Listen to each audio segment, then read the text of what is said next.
정치권 관심 뉴스 짚어보는 포커스 나이트 시간입니다. 오늘은 홍석준 전 국민의힘 의원 그리고 신현영 전 민주당 의원 나오셨습니다. 어서 오십시오. 안녕하십니까. 네, 법원이 기한이 만료된 윤석열 대통령에 대한 체포영장을 오늘 재발부했습니다. 이제 공수처가 언제 집행에 나설지가 관심인데 먼저 홍 의원님, 네. 언제쯤 집행을 할까요?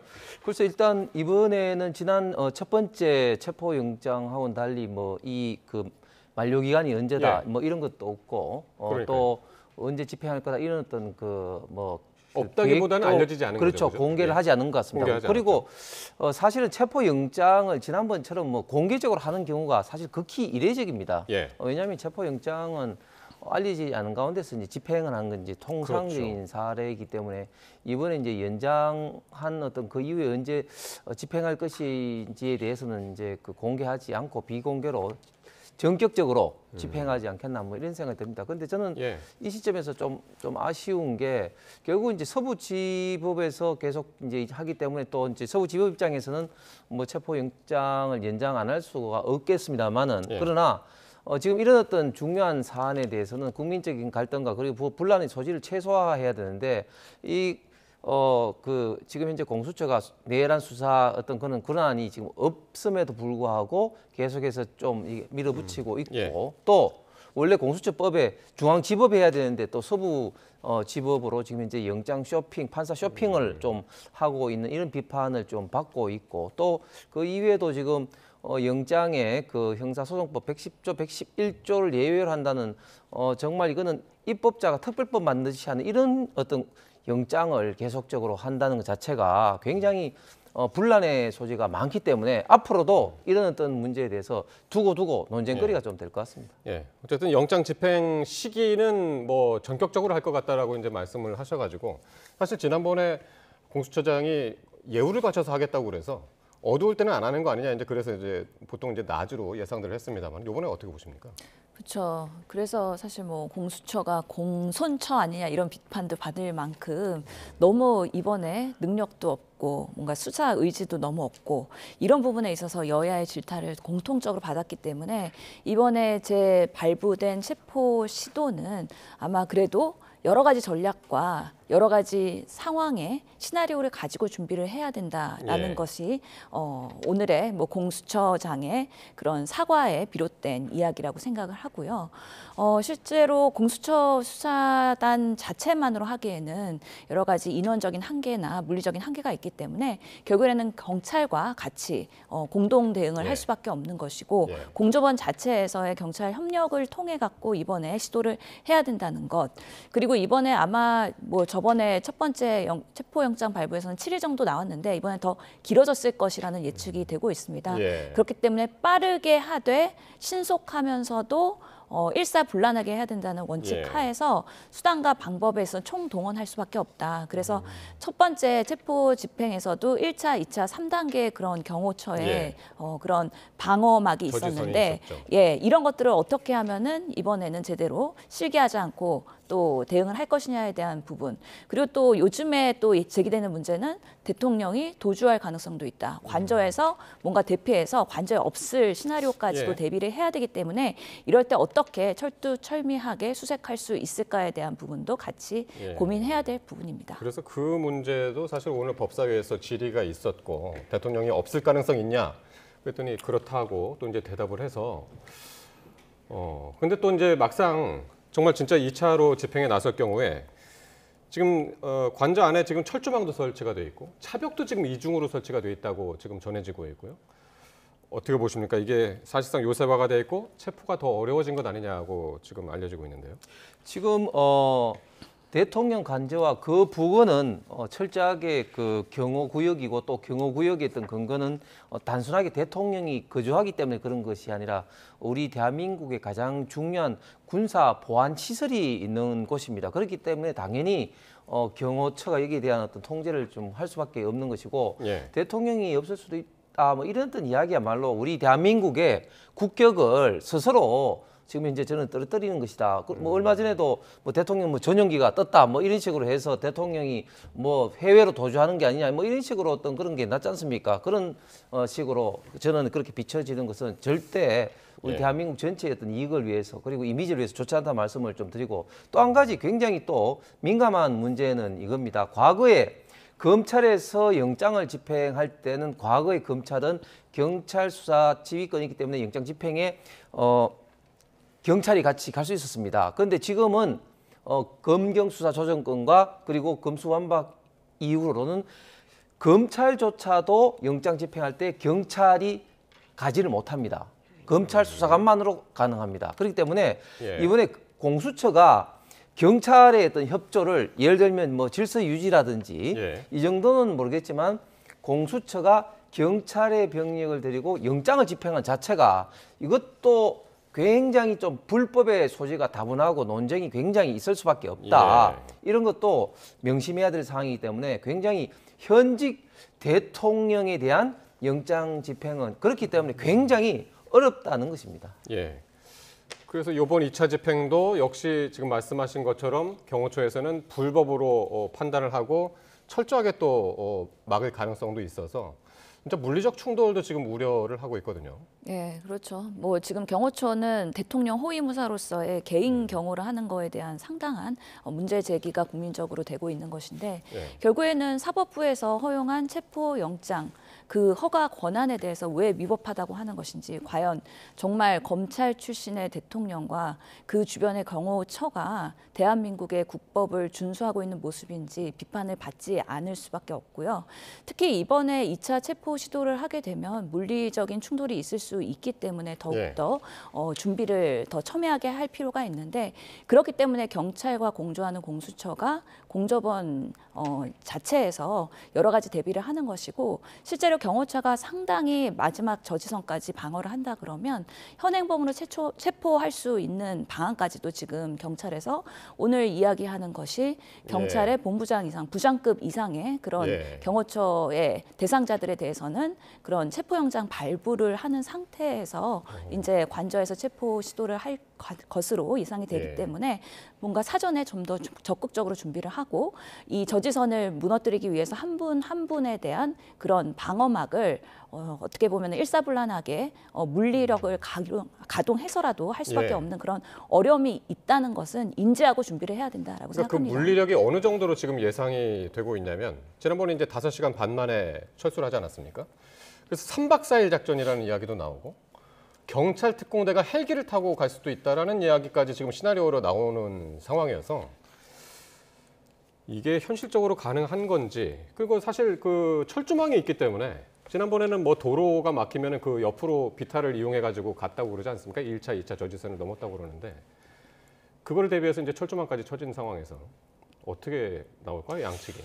저는 뭐 지금 이제 그 공수처가 그 대테러 작전을 하는 것도 아니고 이런 식으로 저는 집행을 하는 것은 우리 그 대한민국 누구에게도 저는 도움이 되지 않는다고 봅니다. 왜냐하면 지금 공수처나 경찰이 말하는 것은 상당 부분 지금 현행 어떤 법을 무시하고 그 하는 이야기들이 많습니다. 무슨 말인가 하면 공무집행 방해로 그 현행범으로 체포할 수 있다 하는데 공무집행 방해가 되기 위해서는 공무를 권한 있는 기관이 수행하는 데 있어서 폭력이나 협박이 전제가 돼야 됩니다. 그래서 예를 들면 경호처에서 몸으로 막는 이런 어떤 사항을 가지고 공무집행 방해라는 전제가 성립이 되지 않고요. 그다음에 두 번째는 공수처는 수사 권한이 법에 8가지가 정해져 있는데 이 공무집행 방해로 입건조차 할 수가 없는 기관입니다. 그렇기 때문에 공수처가 지금 현재 현실적으로 어떤 대통령의 물리력을 가해서 체포영장을 강제적으로 집행하는 것은 굉장히 어렵다. 그런데 저는 이 시점에서 그 행정의 목적을 합리적인 어떤 수단을 통해서 이제 그 저는 교과서 배울 때 합리적인 수단을 통해서 해야 되는데 예를 들면 지금 행정의 목적이라는 게 공수처는 결국은 이게 뭐 그 수사권이 뭐 있다 없다 뭐 논쟁이 굉장히 있지만 예를 들면 그 수사를 하는 어떤 목적을 달성하기 위해서라도 예를 들면 굳이 대통령을 지금 현직 대통령을 이렇게 강제적으로 체포하는 방법밖에 없냐? 그렇지 않거든요. 예를 들면 예. 제3의 장소에서 뭐 어떤 협조를 통해서 수사를 한다든지 예. 또 뭐 서면 수사를 한다든지 이런 식으로 얼마든지 다른 방식이 있음에도 불구하고 이렇게 굳이 강제 체포를 통한 어떤 수사 이것은 예. 너무 지나치게 지금 현재 그 공수처가 보여주기 위한 그런 어떤 수사가 아닌가 하는 우려가 의원님, 됩니다. 그러면은 이렇게 한번 여쭤볼게요. 그 공수처장 오동훈 공수처장이 지금 일단은 뭐 대통령 측에서는 공수처의 내란죄에 대한 수사권이 없다라고 이제 그렇게 계속 주장을 하니까 있다라고 그러면서 왜 그 근거는 법원이 영장을 발부를 했다.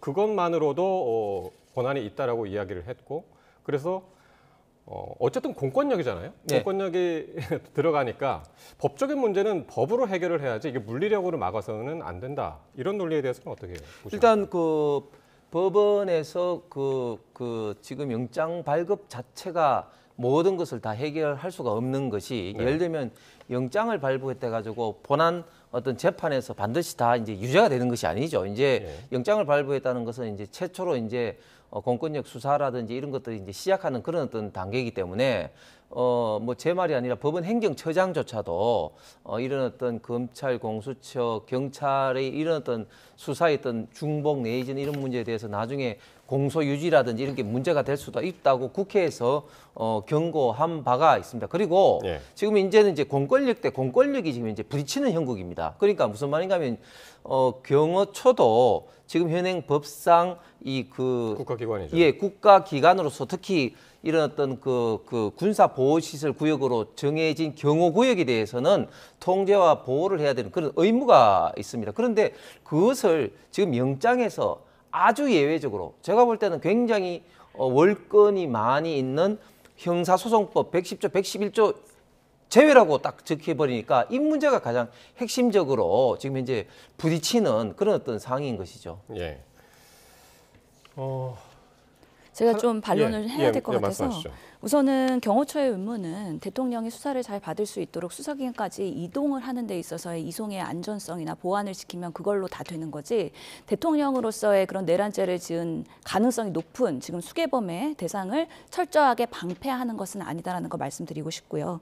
말씀하신 것처럼 제3의 장소나 서면으로 지금 대통령에 대한 조사를 이루어진다는 거 국민들이 납득할 수 있겠습니까? 지금 대한민국의 비상계엄을 일으키고 국헌을 문란시킨 이런 대통령에 대해서 지금으로서는 상당히 정말 수사 3번이나 요청을 하면서까지 소환 조사를 했는데 그것을 거부하고 꽁꽁 숨어버린 그 대통령으로서의 자격을 지금까지 유지하고 있다는 것은 국민으로서도 원통한 일인 상황에서 지금 황제 조사나 이런 방식으로의 예전에 마치 김건희 여사의 도이치모터스 주가 이렇게 수사를 해놓고서는 출장 조사를 하고 나서 불기소했던 방식으로 한다 그러면 그거 자체는 대한민국의 정말 국격을 오히려 훼손시키는 것이고 민주주의를 훼손하는 방법이기 때문에 동의할 수 없다. 그리고 지금 전국 경찰 직장인 협회에서 얘기한 것처럼 이번에 체포 시도를 한다 그러면 경찰 특공대를 가동해서 경찰이 중심이 돼서 할 수밖에 없는 부분이 있고요. 필요하다면 헬기나 장갑차를 투입할 수도 있다라고 성명서가 나온 만큼 수단과 방법을 가리지 않고 이번엔 꼭 임무 수행을 해서 빠르게 지금 위기의 대한민국을 마무리하는 것이 지금으로서는 우리 공권력이 해야 되는 가장 큰 의무라고 생각을 합니다. 공수처장도 오늘 국회에서 준비된 차량이 들어가지 못했기 때문에라는 이야기도 했기 때문에 뭐 화장실까지 겸비한 버스가 있나 보더라고요. 그 차량에 못 들어가서 뭐 일찍 나왔다 그런 취지로 이제 발언을 해서 내일 내일이 아닐 수도 있죠. 언제든 2차 집행 때 어떤 방식으로 들어갈지 한번 지켜봐야 될 것 같고요. 자, 오늘 이렇게 법사위에 출석한 오동훈 공수처장이요. 여야 모두로부터 질타를 받았습니다. 공수처장은 윤 대통령 체포 실패에 대해서 공식 사과를 했습니다. 직접 들어보시겠습니다. 사법부에 의해서 정당하게 발부된 체포영장이 제대로 집행되지 못해서 그 법치주의가 훼손되는 그런 모습을 보이게 한 점에 대해서 공수처장으로서 매우 가슴 아프게 생각하고 국민들한테 매우 죄송하게 생각합니다. 경호처의 조직적 저항 때문에 못했다 이렇게 말하는 것은 체포영장 집행 실패에 대한 책임 회피성 자기 변명밖에 안 되는 거예요. 왜 그걸 예상 못했어요? 충분히 예상하고 공수처와 경찰이 조직적으로 압도적으로 진압을 했어야죠. 공수처가 내란 혐의도 지금 수사할 수가 없고 직권남용에 대해서 현직 대통령 신분일 때는 수사할 수가 없다. 이게 법조계의 통일된 의견이에요. 공수처가 어떤 권한으로 지금 이 수사를 진행하냐는 겁니다. 네, 정말 오늘 법사위는 뭐 공수처 난타장을 방불케 했는데 여당은 영장 집행하지 마라 그러고 야당은 더 잘하라고 그러고 말이죠. 어떻게 보셨습니까 오늘 법사위는? 예, 일단 그 박근혜 대통령 때도 이런 어떤 형사적인 문제는 박근혜 대통령이 이제 탄핵이 되고 난 다음에 예. 뇌물이라든지 다른 부분에 이제 그 특검에서 이제 수사가 진행이 되었습니다. 지금 사항은 윤석열 대통령이 지금 이제 탄핵 이제 심리에 지금 본격적으로 해서 이제 조만간 이제 변론 본격적인 1차 변론이 잡혀져 있지 않습니까? 그런데 지금 이쪽 그 수사 쪽은 지금 아직까지 그 대통령 쪽에 변호인단 어떤 선임계까지도 아직까지 제출하지 않은 예. 그런 어떤 상태입니다. 그렇기 때문에 이렇게 그 두 단계의 그 헌법재판소의 탄핵 심리와 또 이런 어떤 수사적인 이런 어떤 문제에 대해서 이렇게까지 그 준비가 안 된 지금 이제 대통령에 대해서 이렇게 강하게 지금 이제 체포 영장을 지금 집행하려고 하는 것은 네. 대통령의 어떤 현직 대통령의 어떤 예우 차원을 넘어서 또 일반 어떤 국민의 한 사람으로서 어떤 방어권 측면에서도 굉장히 지금 공수처가 지금 무리하고 있다 이런 예. 말씀을 꼭 드리고 싶고 특히 지금 공수처장도 지금 판사 출신으로서 사실은 이런 어떤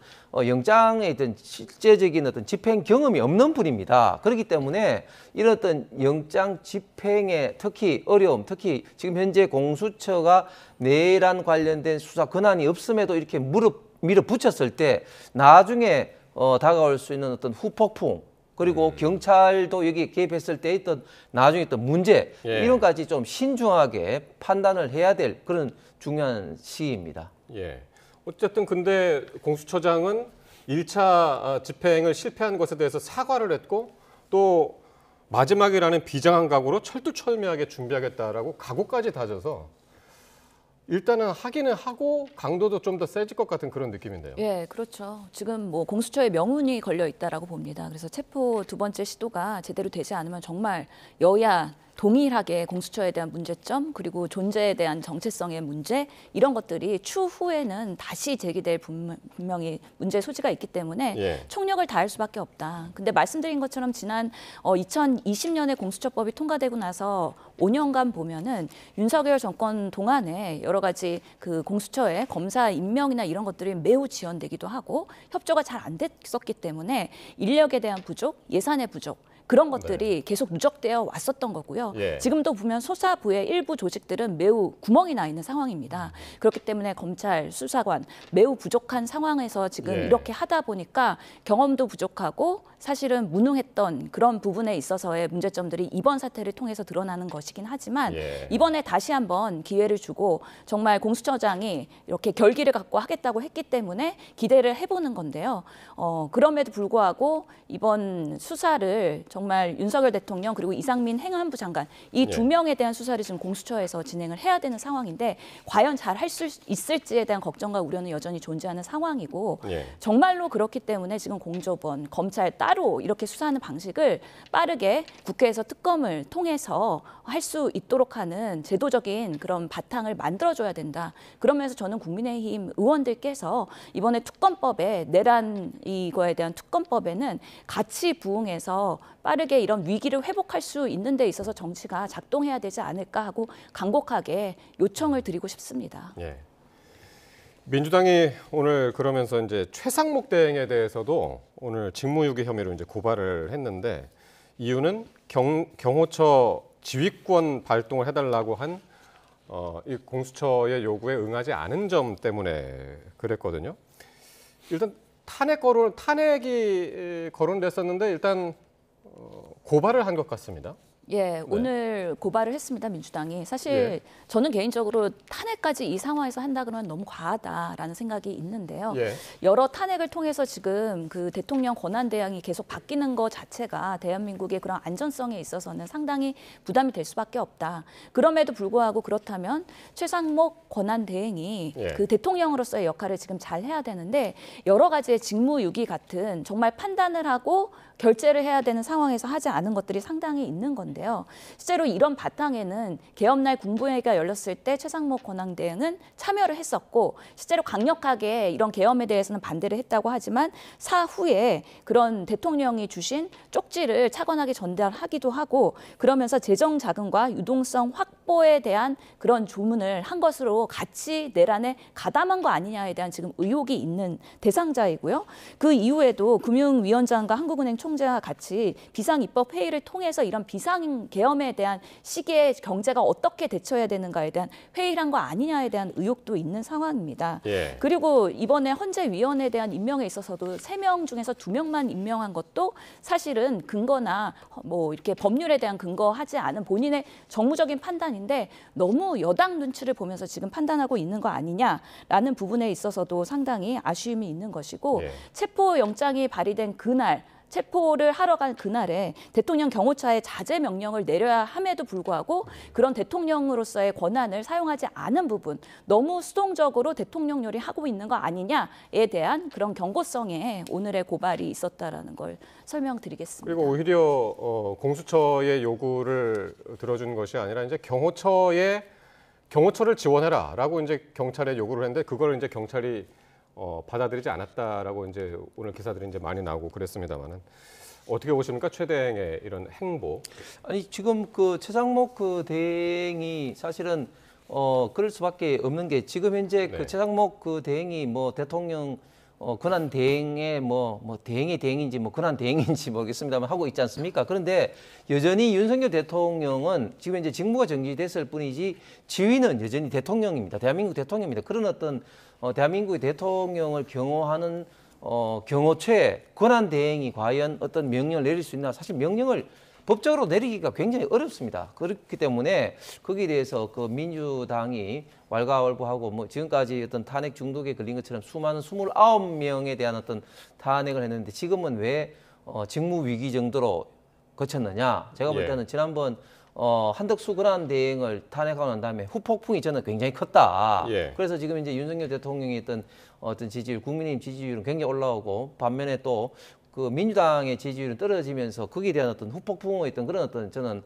염려도 좀 있지 않나 그렇게 이제 생각을 합니다. 그리고 또 한 가지는 또 어쨌든 뭐 최상목 권한대행이 민주당이 그렇게 밝혔던 또 헌법재판소 재판관 또 2명도 임명했기 때문에 또 이제 그런 것 같은데 그런데 지금 최상목 권한대행이 지금 이제 그 이런 어떤 상황에서 움직일 수밖에 없는 이런 어떤 상황에 대해서 지금 민주당은 제가 볼 때는 너무 마치 점령군처럼 조금이라도 마음에 안 들면은 뭐 지금 현재 뭐 직무유기다 내지는 또 각종 협박 내지는 그 압박성 이런 발언을 지금 쏟아내고 있는 것 자체가 저는 국민들이 봤을 때 민주당이 정말 너무 과하다 이런 어떤 인식을 충분히 저는 받을 수 있을 것 같습니다. 그러면 이거는 신 의원님한테 또 한번 여쭤봐야 될 것 같은데 오늘 이제 직무유기로 고발을 했고 최대행을.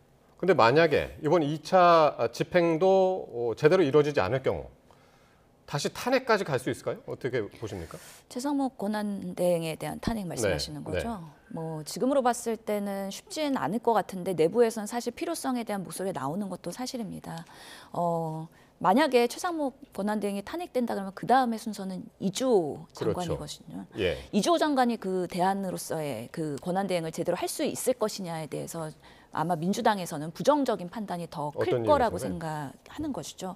이주호 장관은 사실 MB 정권에서도 그런 교육부 장관의 과거력이 있으시고 이번에 인사청문회에서도 상당히 민주당에는 신뢰를 받지 못하는 정말 그 보수의 그런 너무 좀 극단적인 그런 장관으로서의 모습을 그동안의 여러 가지 행보를 통해서 보여줬기 때문에 그런 면에서의 대안으로서는 별로 현명하지 않다라는 목소리들이 나름 있을 것입니다. 그래서 중진들 내에서도 아직까지는 내용의 정리나 결론이 나진 않았는데 일부 의원들은 이런 탄핵에 대한 남발은 과도해 보일 수 있다라는 부분에 있어서 또 일부 우려를 하는 부분도 있고 그럼에도 불구하고 권한대행이 제대로 하지 못한다면 탄핵을 해서라도 이것을 빠르게 극복하고 비상계엄에 대한 문제점들을 해결하는 데 역할을 해야 되는 거 아니냐라는 것들이 지금 상충하고 있기 때문에 지금으로서는 당장 탄핵이 이루어지기는 쉽지 않다라고 생각이 들고 지금의 그 체포영장을 다시 시도해야 되는 그런 중요한 시기 그리고 이제 헌재에서의 때문에 이제 심리가 제대로 시작이 되지 않습니까? 그리고 국회에서는 국정조사와 그다음에 특검을 위해서 계속 하고 있기 때문에 이런 부분에 있어서 좀 원활하게 잘 굴러갈 수 있도록 하는데 일당의 역할을 더 포커싱 해야 되지 않을까라는 생각을 합니다. 예. 아직까지는 가정의 상황에서 그걸 이제 확실하게 지금 언급할 수는 없는 그런 상황 같습니다. 자, 윤석열 대통령의 탄핵 심판 이야기를 좀 해볼 텐데요. 이제 정식 변론을 앞두고 있는데 국회 측이 이 소추 사유에서 내란죄를 철회하기로 한 데 대해서 논란이 이어지고 있습니다. 관련 발언들 먼저 듣고 오겠습니다. 탄핵 소추 사유의 핵심을 소추 의결서에 나오는 표현 그대로 한마디로 요약하자면 내란 우두머리의 국헌문란 행위입니다. 이 부분 소추 사실은 준비 절차 과정에서 한 글자도 철회되거나 변경된 적이 없습니다. 따라서 저희는 탄핵 소추 의결서에 들어가 있는 이 내란 행위에 대해서 빠짐없이 판단받을 것입니다. 탄핵 소추문에서 핵심 내용, 또 특히 중요한 내용이 제외될 경우에는 이에 상대방인 대통령 측 변호인단의 동의를 받아야 하는 건 물론이고 이걸 없앤다면 새로운 탄핵 소추 결의가 필요한 것은 법리상 저는 명백하다고 생각합니다. 지금 민주당이 주장하는 것처럼 내란죄는 빠졌지만 내란 행위는 남아있다. 이건 개변입니다. 네. 이것도 신 의원님 먼저 여쭤봐야 되는 게 이제 국회 탄핵 소추단이 주로 야당 위주로 이제 지금 구성이 돼 있으니까요.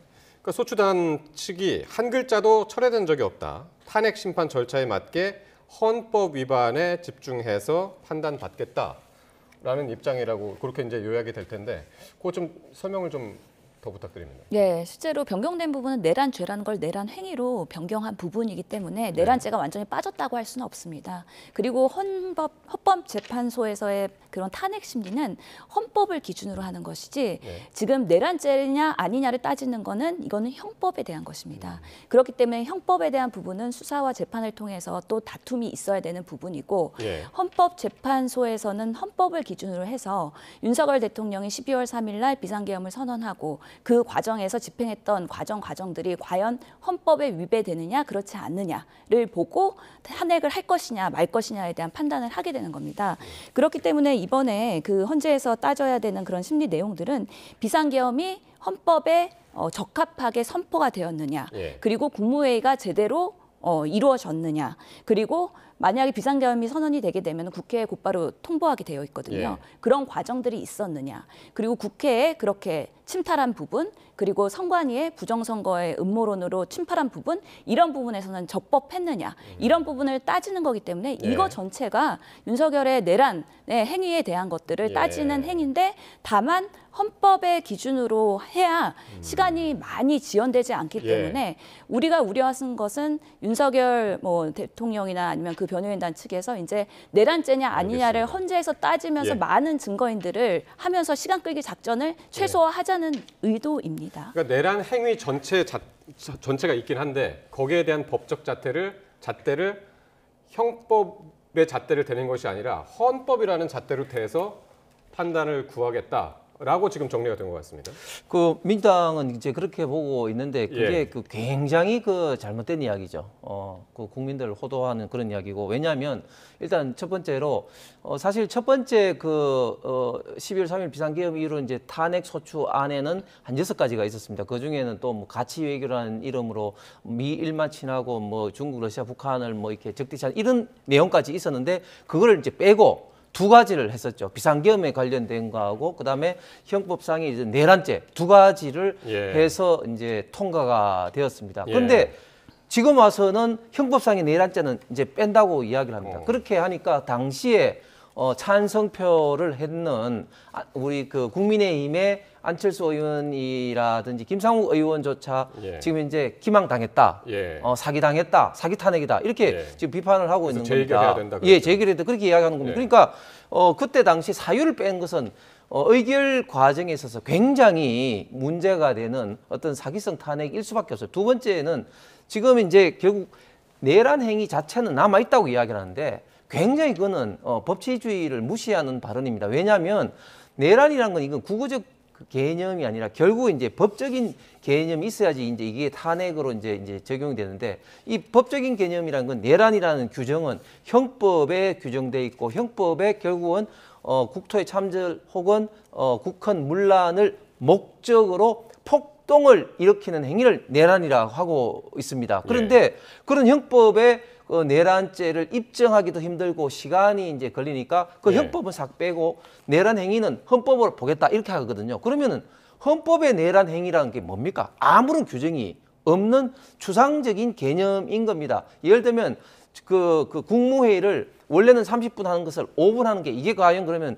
내란입니까? 그건 아닌 거죠. 그러니까 굉장히 이제 추상적인 헌법의 이제 영역으로 이 내란 행위를 와서 결국은 판단하겠다는 것인데 결국은 이제 이렇게 되면 이제 어떻게 보냐면은 헌법과 법률에 위배하는 게 중대해서 결국은 대통령의 직무를 수행할 수 없을 때 결국 이제 탄핵이 이제 이루어지게 되는데 결국 이제 이 중대성으로 다투겠다 이런 어떤 이제 이야기인 것이죠. 그래서 다시 말하면 이 형법상의 내란죄를 빼는 것은 굉장히 과정적인 문제 그리고 결과적인 면제에서도 굉장히 큰 문제가 있는 그런 어떤 지금 현재 그 사유에 해당되겠습니다. 그래서 이제 윤 대통령 측 변호인단도 탄핵소추 의결서에서 내란 관련 내용이 상당 부분을 차지하고 있었기 때문에 그게 다뤄지지 않는다면은 헌재가 탄핵소추를 각하해야 된다라고 주장을 하고 있습니다.